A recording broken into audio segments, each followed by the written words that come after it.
नमस्कार, मी Avinash चिलेकर. PCB today मध्ये आपलं स्वागत आहे. पीसीबी कट्टामध्ये आपण महापालिका निवडणुकीमध्ये जे संभाव्य उमेदवार आहेत, आता उमेदवारी अर्ज दाखल करायला सुरुवात सुद्धा झालेली आहे.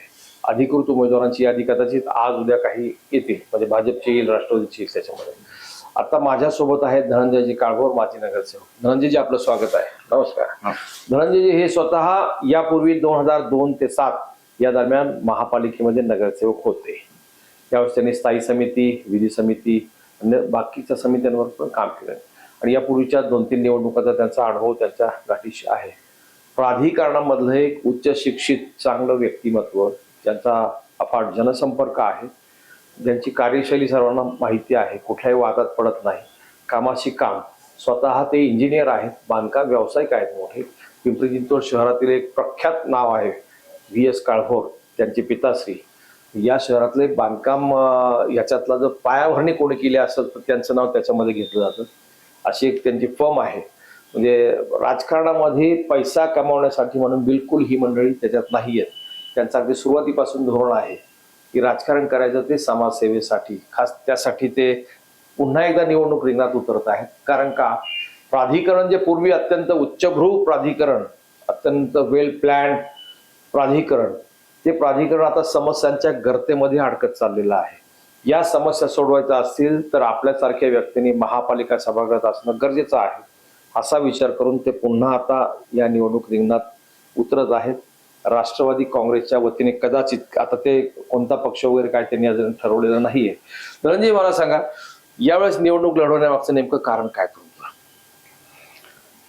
गेल्या निवडणुकीमध्ये 2017 मध्ये मी पहिल्यांदा प्राधिकरण भागामधला निवडणूक लढवली आणि ती लढवत असताना माझ्या पूर्वीचा जो मी निवडणूक लढवलेला भाग होता, म्हणजे गंगानगर, हाकुर्डी, गावठाणचा जो परिसर होता, तो त्या प्राधिकरणच्या भागाला कनेक्टेड आला होता.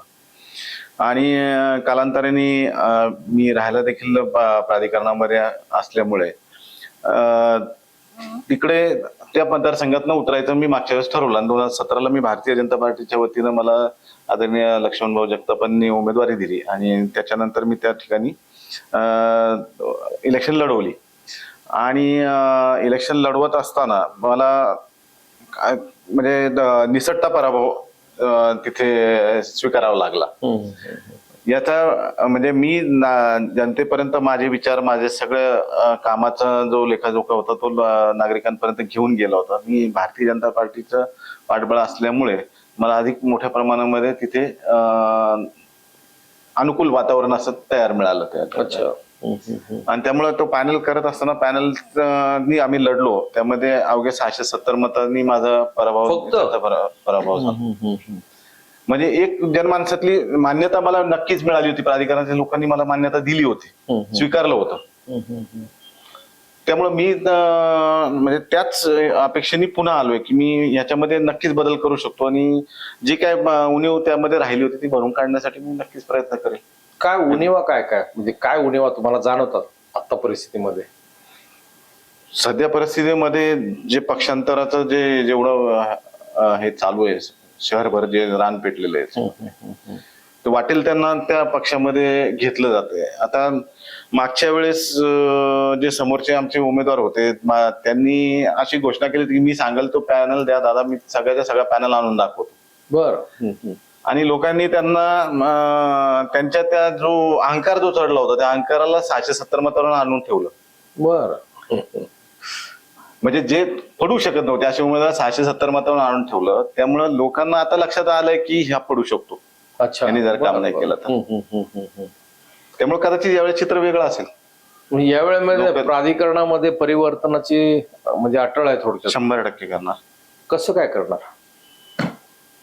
तुमच्याकडे काय जादू आहे? 2017 नंतर आता तिसऱ्यांदा निवडून प्राधिकरणाच्या जनतेने त्यांना दिलं. शून्य जनता आहे प्राधिकरणातली. तिसऱ्यांदा निवडून दिल्यानंतर त्याचा लेखाजोखा ऍक्च्युली त्याचं विश्लेषण प्राधिकरण प्रत्येक नागरिकांनी करायला पाहिजे की नक्की आपल्याला काय मिळालंय ना 3-3 वेळा निवडून देऊ. प्राधिकरणाची स्थिती इतकी बकाल झालेली आहे. आता जेव्हा प्राधिकरण स्थापन केलं, ज्या उद्देशाने प्राधिकरण स्थापन केलं, स्वतंत्र संस्था त्या ठिकाणी ती अस्तित्वात आली आणि ती येत असताना त्याच्या मागचा उद्देश वेगळा होता. सुनियोजित प्लॅन्ड वेल डीपी चंदीगडच्या धर्तीवरती आणली. चंदीगडच्या धर्तीवरती ती आणलेली होती. 72 साली जी प्राधिकरण आलं ते त्याच ह्याच्याने आलं आणि प्लॉट त्या ठिकाणी प्लॉटिंग करण्यात आलं. सार्वजनिक सुविधांसाठी जागा ठेवण्यात आल्या, हॉस्पिटलसाठी, पार्किंगसाठी सुनियोजित भाग सगळा योग्य रीतीने नियोजित केलेला. आणि जे प्लॉट पाडले गेले होते ते पण कुटुंबाची संख्या लक्षात घेऊन म्हणजे 4.5 गुंठे, 3.5 गुंठे, 1.5 गुंठ्याचे प्लॉट सर्वसामान्य लोकांना परवडतील अशा प्रकारची घरं त्या ठिकाणी द्यायची होती. आणि एकेकाळचा आता हा आपली ही औद्योगिक नगरी आहे पिंपरी. या औद्योगिक नगरीला जे काय व्यावसायिक मंडळी आहेत बहुतांशी लोक त्यावेळेस प्रेफर करायचे की मी प्राधिकरणात माझा बंगला आहे. एक अभिमानाचं एक हे होतं, मी कुठे राहतो, अरे प्राधिकरणात राहतो, म्हणजे त्याच्याकडे बघायचा तो दृष्टिकोन वेगळा होता. उच्चभ्रू वसाहत एकदम संपूर्ण असं पाहिलं जायचं काही काळामध्ये.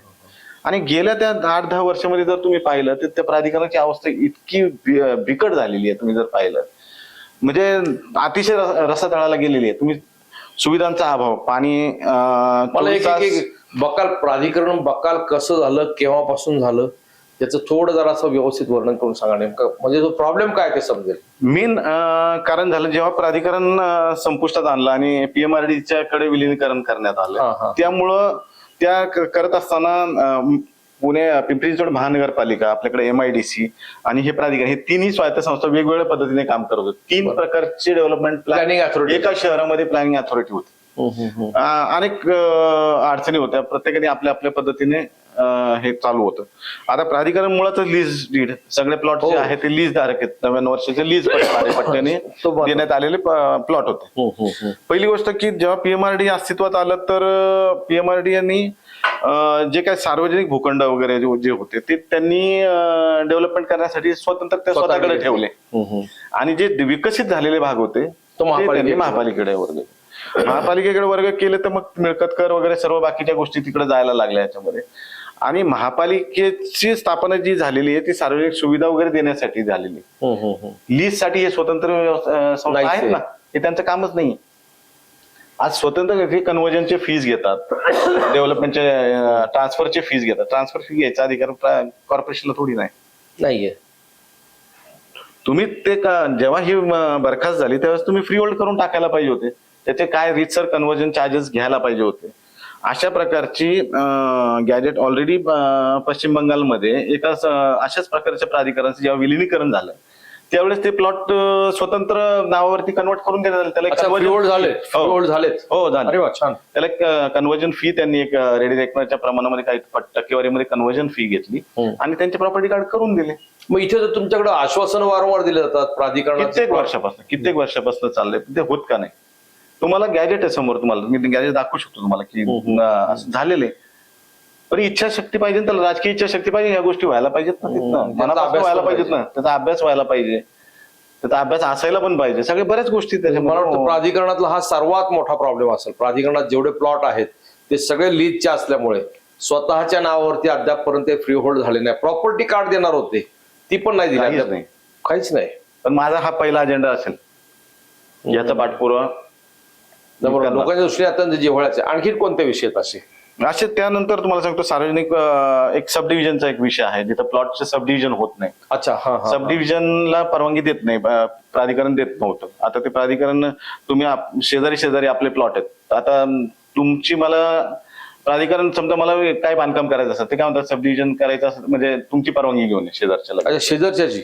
आणि तिथे कुठेतरी वाद असतात. अशा अनेक भूखंड अडकून पडलेत की ज्यांना विकसित करता येत नाही का ते शेजारचा माणूस त्याला एनओसी देत नाही. अशा अडचणी खूप आहेत, बऱ्याच लोकांच्या आहेत. म्हणजे डुप्लेक्स बंगलो असेल तुम्ही सब डिव्हिजनला तुम्ही प्लॉटिंग केलं म्हणजे तुम्ही सब डिव्हिजनला पण परवानगी द्यायला पाहिजे. बरोबर. त्याच्यामध्ये अडचणी नाही केल्या पाहिजेत. तो एक विषय त्याच्यात. तुमच्या समजा ओट्याचे गाळे आता तिथं आपल्याकडे EWS ची घरं आहेत, LIG आहे. EWS चे ओटे सुद्धा ट्रान्सफर करत असताना ते एकापासून आता गेल्या 25, 30, 40 वर्षामध्ये हे एकाकडनं दुसरीकडनं तिसरीकडं. आता जर त्यांना नावावर करायचं असेल तर मूळ मालकाची सही आणा. अरे बापरे, 4 व्यवहार झालेले लोक 40-50 वर्षापूर्वी कुठं शोधायचं जायचं म्हणजे ते करायचंच नाही. थोडक्यात मानसिकता नाही करायची. याच्यासाठी मार्ग तर निघाला पाहिजे ना काहीतरी. हे मोठे विषय ते सगळे अगदी. आता हे विषय करण्याजोगे आहेत. हे तर फार याचे विषय होते, लोकांच्या जिव्हाळ्याचे विषय होते जे हाताळले गेले पाहिजे होते. त्यानंतर तुमचा प्राधिकरणाचा डीपी जर तुम्ही पाहिला की इतका सुंदर डीपी त्या प्राधिकरणाचा बसलेला होता त्याच्यामध्ये स्वतंत्र तुमचे सब डिस्ट्रिक्ट सेंटर एक मोठं त्या ठिकाणी आलं. त्याच्यामुळं अनेक एक्साईजचे ऑफिस, सेंट्रल गव्हर्नमेंटचे सगळे ऑफिसेस एक ठिकाणी ऍक्टिव्हाइज झाले. लोकांना सोयीचं झालं. अकोले रेल्वे स्टेशन होतं, रेल्वे स्टेशनला लगतचे त्यांनी पार्किंगच्या सुविधा ठेवल्या होत्या. पीएमपीएलच्या पार्किंगच्या सुविधा आहेत. आज तुम्ही जाऊन पहा बरं, संध्याकाळी एकदा जाऊ ना चक्कर मारा, काय परिस्थिती आहे. लोकांना चालता येत नाही, इतकी बिकट परिस्थिती त्या ठिकाणी झाली. बरं, हे लोकप्रतिनिधी असे, आता तुम्ही हे तर एक उदाहरण आहे. भेळ चौक ऐन मध्ये मध्यवस्तीमध्ये असणारा भूखंड, यांना पार्किंग सुविधा डेव्हलप करता आली नाही. आरक्षण इतक्या वर्षापासून पडले.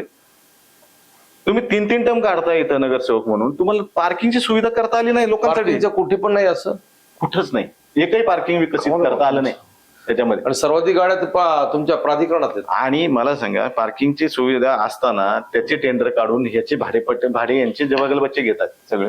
अरे बापरे, हा तर गंभीर आरोप आहे. आज मला सांगा, ट्रॅव्हल कंपन्यांच्या गाड्यांसाठी पार्किंग केलेत का प्राधिकरणामध्ये? नाही, कुठे नाही. ते खाजगी याच्यावरती, ते सार्वजनिक वाहतूक व्यवस्थेसाठीचे केलेले पार्किंग आहेत, जे तुम्ही भाडेपट्ट्यांनी लोकांना चालवायला देतात. पार्किंग स्लॉट आहेत तिथे, हो, डीपी मध्ये आहेत. मग तुम्ही ताब्यात नाही घेतले? अहो, ताब्यातच आहेत, पण ह्यांचं अर्थकारण वेगळं आहे. हो, वेगळ्या पद्धतीने चालतं. म्हणजे काय, त्यांचं दुकान ते चालवतात, दुसरं काय? तुम्ही का नाही आतापर्यंत आक्षेप घेतला त्याच्यामध्ये? कशामध्ये? या गोष्टीमध्ये? अहो, ह्याच्यामध्ये कोण, सगळे सामील आहेत त्यांचे. यांची एवढ्या दिवसापासून म्हणजे ही आजची गोष्ट नाही. प्राधिकरण एक पिरियड असा होता की तुम्हाला एकही हॉकर दिसणार नाही. हॉकर झोन वेगळे विकसित करण्यासाठी योजना होत्या. म्हणजे सगळे फुटपाथ हॉकरनी व्यापलेत. आणि आज तुम्ही स्मार्ट सिटीच्या नावाखाली एवढे मोठे मोठे रस्ते करायला निघाले. कोण हमी देणार नाही की उद्या त्याच्यावरती हॉकर झोन होणार नाहीत म्हणून? म्हणजे कोण हमी घेतात? हॉकरची सोय करण्यासाठी ते फुटपाथ केले, असंच वाटायला लागलं. आज 200 कोटीचा एवढा जो घाट घातला गेला, नक्की याच्या मागचं राजकारण काय? अहो, प्राधिकरण ऑलरेडी डेव्हलप्ड होतं, म्हणजे हे विकसित झालेलाच भाग होता. प्लॉटिंग केलं. एखादी टाउनशिप कशी असते, टाउनशिप मध्ये सगळे स्पेसेस रिझर्व प्रॉपरली सेट केलेले असतात. ते बकाल करायचं काम, बकाल करायचं काम केलं नाही. तुमच्याकडे एक गाजलेला विषय होता तिथे, हरित सेतू. नेमका काय विषय आहे, तुमचं मत काय त्याच्याबद्दल? हरित सेतू म्हणून, हरित सेतूच्या नावाखाली 200 कोटी रुपये महापालिका, हरित सेतूच्याच नावाखाली हे जे काय सगळे विकसनाचे कामं यांनी करायला गेले, त्याच्यामध्ये तुमचे हे फुटपाथचे रुंदीकरण असेल, रस्त्यांचे कॉन्क्रिटीकरणचे विषय असतील. आता कॉन्क्रिटीकरण करताना तुम्ही जर गेला असेल तर हे प्राधिकरणाला प्रत्येक नागरिकांनी बघितले, त्या समोर कामं झालेली आहेत. त्यांनी लिटरली तुम्हाला सांगतो, जेव्हा एखाद्या रस्त्याचं काम केलं जातं त्याचे सॉइल कॉम्पॅक्शन टेस्ट असतात, डॉक्टर टेस्ट असतात, म्हणजे की खरंच त्याची ड्युरेबिलिटी कशी वाढेल रस्त्याची हे मराठीमध्ये काठीण्य पातळी त्याला. म्हणजे त्याप्रमाणे टेस्ट केले जातात की हा किती काळ हा टिकेल, त्याच्यावरती त्याचं लाईफ अवलंबून असतं तसं. आणि कारण हेवी लोड असतो, वाहतूक असते, कंटिन्युअस वाहतूक असते, आणि ते रस्ते टिकले पाहिजे वर्षानुवर्ष. यांनी निव्वळ काय केलं असेल तर जेसीबीनी निव्वळ वरचं फक्त डांबर खरडलंय. काय सबबेस तसंच, त्याला काहीच केलं नाही, त्याच्यावर काही ट्रीटमेंट नाही केलेली, काय नाही. आणि कॉन्क्रीटचे लेअर टाकून दिले, फक्त ड्रेनेजची लाईन टाकले, संपला विषय. सगळ्यात मोठा फ्रॉड आहे तुमच्याकडे. आता हे जर तुम्ही हे किती वर्ष चालणार आहेत रस्ते तुम्ही पहा. 5-6 वर्षाच्या पुढे हे चालत नाही. किती काळ चालणार आहे तुमच्या समोर येतं उदाहरण नागरिकांच्या समोर. सिमेंट रस्त्याचं लाईफ हे 100 वर्षाचं असलं पाहिजे, असतं मुळात. त्यासाठी तर एवढा खर्च करून सिमेंट रस्ते करतात. प्राधिकरणातल्या हरित सेतूच्या नावाखाली 200 कोटी रुपये खर्च करून हा जो संपूर्ण प्रकल्प झाले, तुम्ही विरोध का नाही केला? आता विरोध करायला आम्ही सत्तेत असायला पाहिजे तिथे. जे राजकीय इच्छाशक्तीच्या पुढे काही मर्यादा येतात तिथे. मला नागरिकांनी सहकार्य केलं, मला मतं दिली, बरोबर आहे सगळ्या याच्यामध्ये. तर एकटा माणूस कितपर्यंत हे करणार? त्याला कुठेतरी राजकीय आश्रय असल्याशिवाय ते पुढे जात नाही. आणि मग ह्याच्यासाठी तर पुन्हा मग आम्ही ह्यालाच आवाज उठवण्यासाठी आता राजकीय बळ असेल तर 100% वाजेल. नाही, पुढे करणार काय तुम्ही आता? हरित सेतूचा हा विषय जो आहे तो मला वाटतं प्राधिकरणातल्या निवडणुकीतला हा सगळ्यात चर्चेचा विषय. प्रभाग क्रमांक 15 तिथली निवडणूक ही केवळ हरित सेतूवरती होणार. जो नगरसेवक हा प्रकल्प रद्द करेल, लोक त्याच्या बाजूने राहतील, असं एक साधारण तिथलं वातावरण आहे. बरोबर. आता तुम्ही उद्या समजा निवडून आलात तर पहिलं काम काय करणार?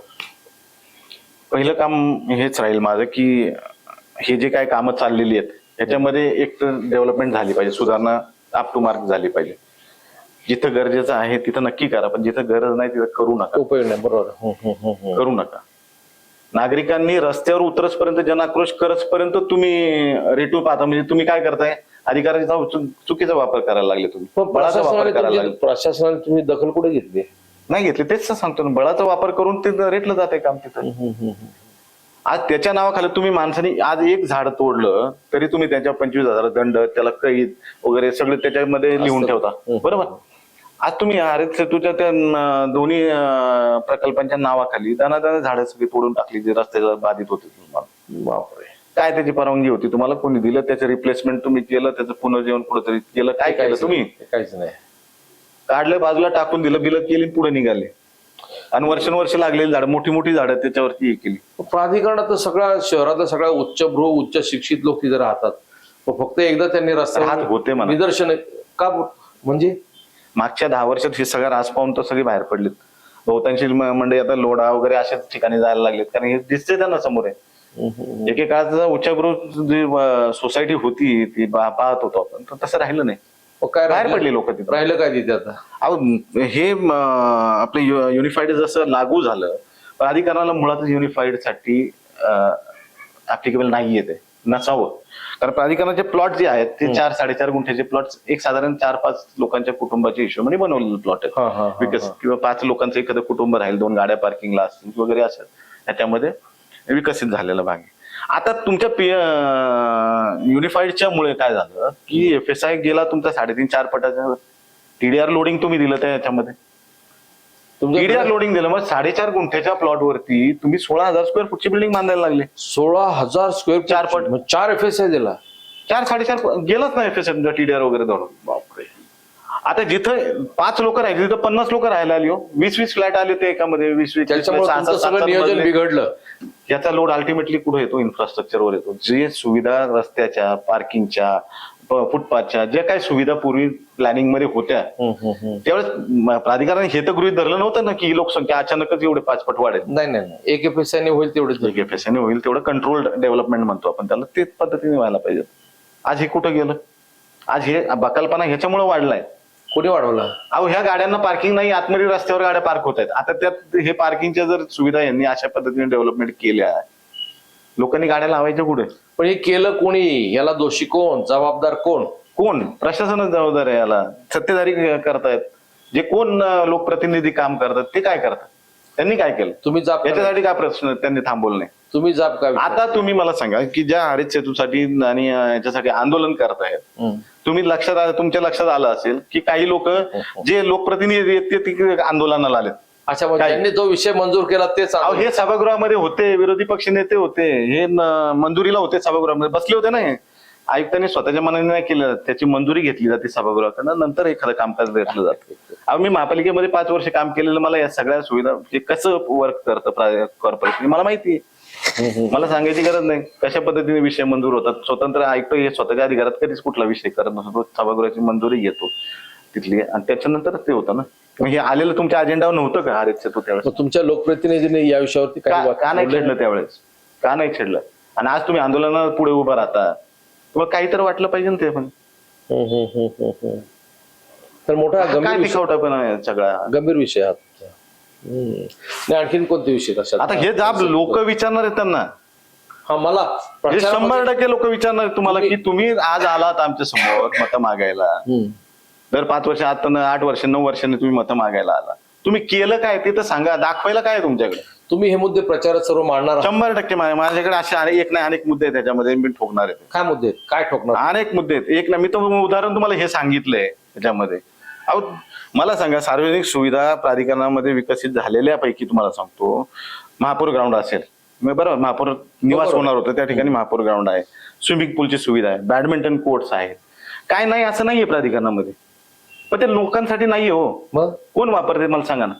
स्विमिंग पूल निम्मा अर्धा वेळ तर बंदच आहे, वर्ष बंदच आहे. किती वर्ष बंद आहे लिकेजमुळे? काय केलं त्याच्यावरती?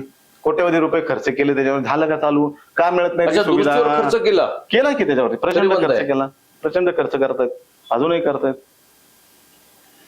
बॅडमिंटन कोर्ट्स आहेत, कोण चालवतोय बॅडमिंटन कोर्ट? सांगा बरं मला. कॉर्पोरेशन तर नाही चालवत, कोणाच तरी चालवतं, कुणाच तरी राजा श्रेष्ठ असल्याशिवाय चाललंय काय? म्हणजे नगरसेवकांनी हे सगळं चालवायला दिलं काय? मला हे म्हणायचं नाही, तुम्ही आता ते काय समजायचं समजून घ्या, पण हे राजाश्रय असल्याशिवाय काही गोष्टी चालत नाही. धनंजयराव, मला सांगा, मिळत नाही, रोखोक पाहिजे. रोखोकच सांगतो. आता हे काय सांगायची गोष्टी नाहीयेत, सगळ्यांना कळतंय. पण महापौर ग्राउंड, आता महापौर ग्राउंड जर समजा महापौर निवासासाठी होतं ते पर्पज चेंज झाला, मग ते हँडीक्राफ्टच्या म्युझियम साठी ते यांच्यासाठी तुम्ही वर्षातले 365 पैकी 170-75 दिवस त्यांच्यासाठीच बुक असतं निम्म्याच्या वर. पालिका भाड्याने देतं का? पालिका भाड्याने देते, नाममात्र भाड्याने. तुम्ही ह्याच्यासाठी भूखंड आहेत का प्राधिकरणातले? त्यापेक्षा नागरिक मुलांसाठी खेळायला आपण क्रीडांगण नाहीये, तो जागा करा तिथे. अजून काय काय वेगवेगळ्या योजना तिथं होऊ शकतात. सार्वजनिक वाचनालय करा, अभ्यासिका तयार करा, खूप काही करण्यासारखं आहे त्यामध्ये. प्राधिकरणात एवढं सगळं आहे पण तरी सुद्धा ते थोडक्यात ताट वाढवतो. सगळंच आहे, त्यांना सगळंच आहे. प्राधिकरण देताना सगळं दिलंय, प्राधिकरण काहीच कमी नाही केलं त्यांनी करताना. तर तुमच्या मेंटेन नाही झाला ना, त्याचा सगळ्यात त्याचा फटका बसतोय त्याच्यामध्ये 100%. तुम्ही निवडणुकीत आणखी कोणते मुद्दे, तुम्हाला मुळात लोकांना मतं मागताना तुम्ही काय सांगणार लोकांना, का म्हणून मला मत द्या? हे सगळं तुम्ही प्रश्नावली सगळी वाचली आतापर्यंत.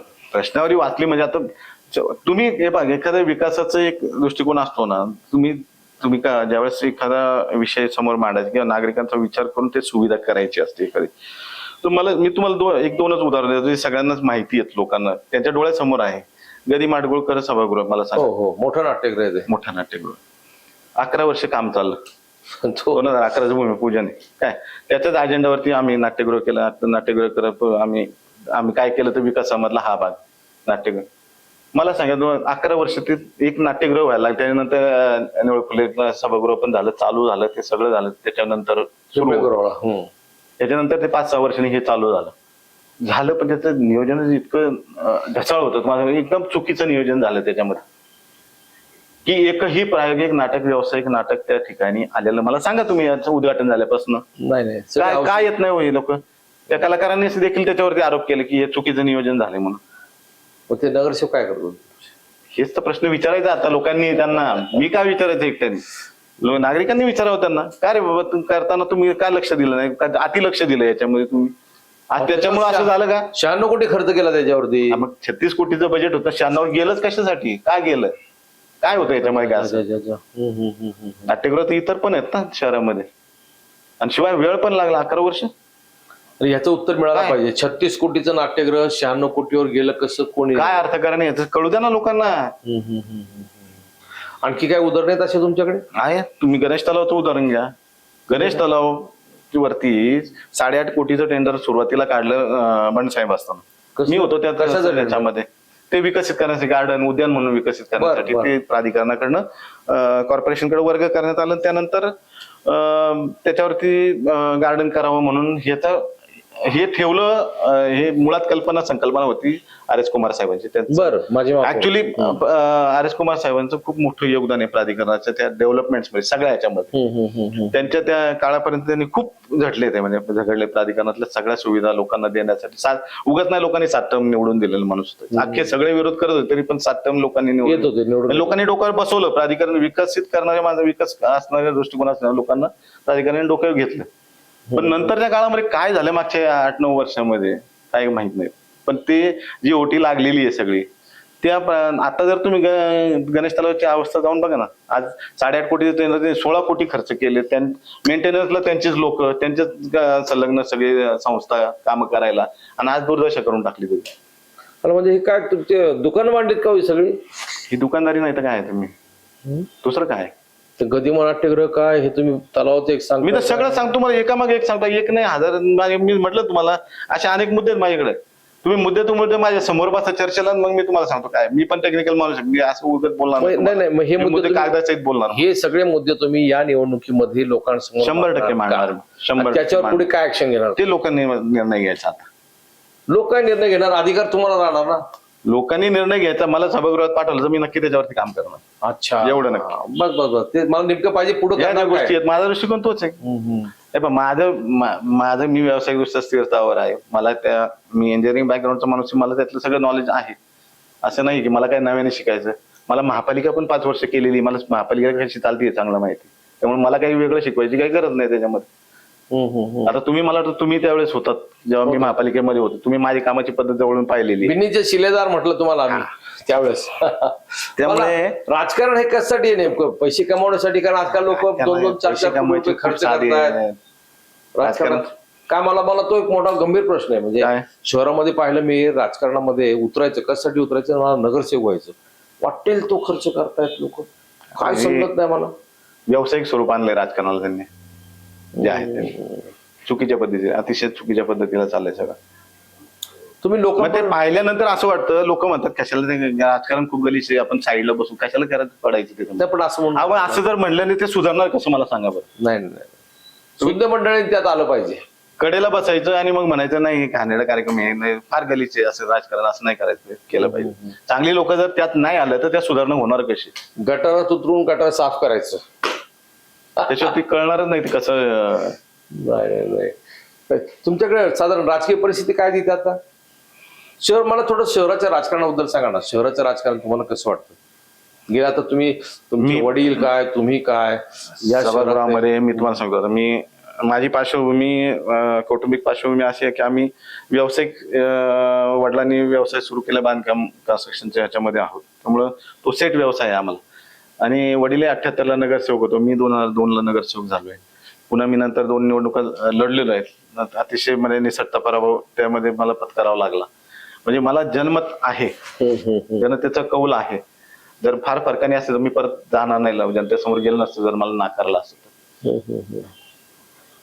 लोकांनी मला एक्सेप्ट केलेलं आहे, 100% एक्सेप्ट केलं. 670 मताचा पराभव ज्यावेळेस समोरची माझा जो विरोधक होता तो म्हणजे आव्हान देत होता की मी 4 सीट काढून आणेल पॅनलचे याच्यामध्ये. दादानं ते हे केलं होतं, आव्हान दिलं होतं की तुम्ही मी सांगेल तिथे मी सगळेच सगळं पॅनल आणून दाखवतो. आणि 3 टर्म काढलेलं नगरसेवकाला मी फाईट देत होतो समोर.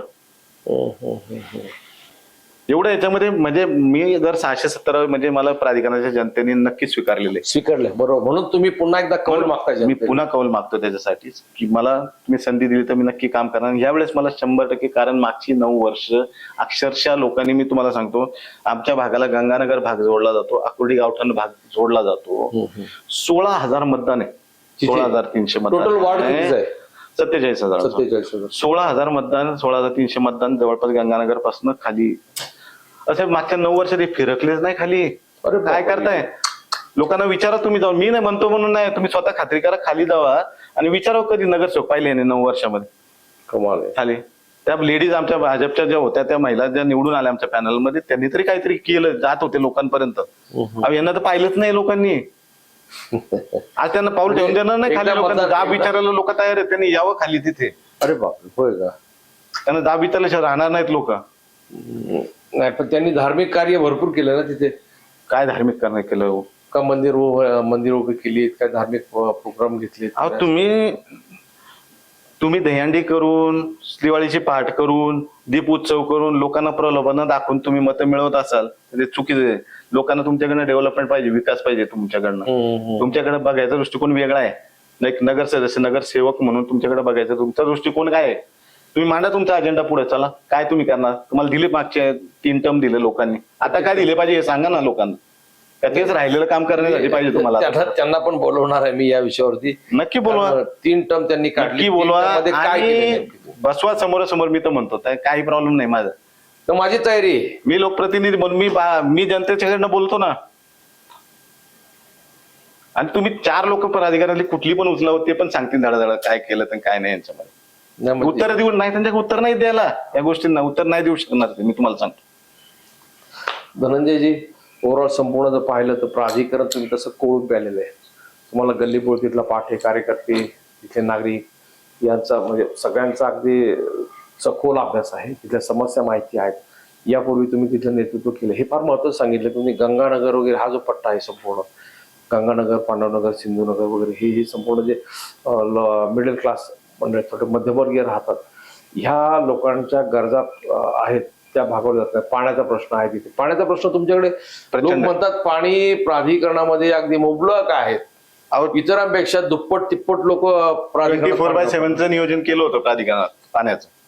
आज विचारा ना पाण्याची सुविधा, पाण्यासाठी तर असतात लोक, कधी पाणी कुठल्या भागाला येते जाते काही सांगतात, नियोजनच नाही झालं. ठिसाळ नियोजन.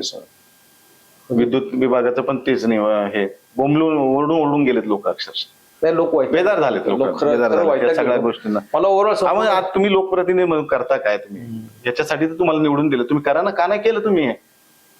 ज्यावेळेस जनता आता जाब विचारणार त्यांना 100% विचारणार आहे. आणि बदल हा झालाच पाहिजे. जर तुम्हाला विकास डेव्हलपमेंट पाहायचं विकास पाहायचा असेल तर तुम्ही इतर लोकांना पण संधी द्या. त्यांचे पण दृष्टिकोन आहेत ना, वेगवेगळे विकासाचे त्यांच्याकडे मुद्दे आहेत. त्या दृष्टीने काही विकासाचे नवीन काही अजेंडे येऊ शकतात. थोडक्यात यावेळेस प्राधिकरणामध्ये बदल अटळ आहे असा तुमचा तो संदेश. 100% लोक मला स्वीकारतीलच आणि सुज्ञ नागरिक आहे प्राधिकरणातला, त्यांना कळतं काय करायचं ते. खरं सांगायची गरज नाही पडणार मला. म्हणजे तुम्हाला आमच्या खूप खूप शुभेच्छा आहेत. असे अभियंते, असे व्यावसायिक ज्यांना राजकारणातून तसा पैसा कमवण्याचा हा बिलकुल उद्देश नाही. आतापर्यंत मी त्यांचा सगळं बॅकग्राऊंड पाहिलेला आहे. 2002ची निवडणूक त्यावेळेस पाहिली, त्यावेळेस 2007 त्यावेळेसचा कालावधी सुद्धा त्यांचा पाहिलेला आहे. स्थायी समितीमध्ये सुद्धा होते, वेगवेगळी कामं केलेली आहेत.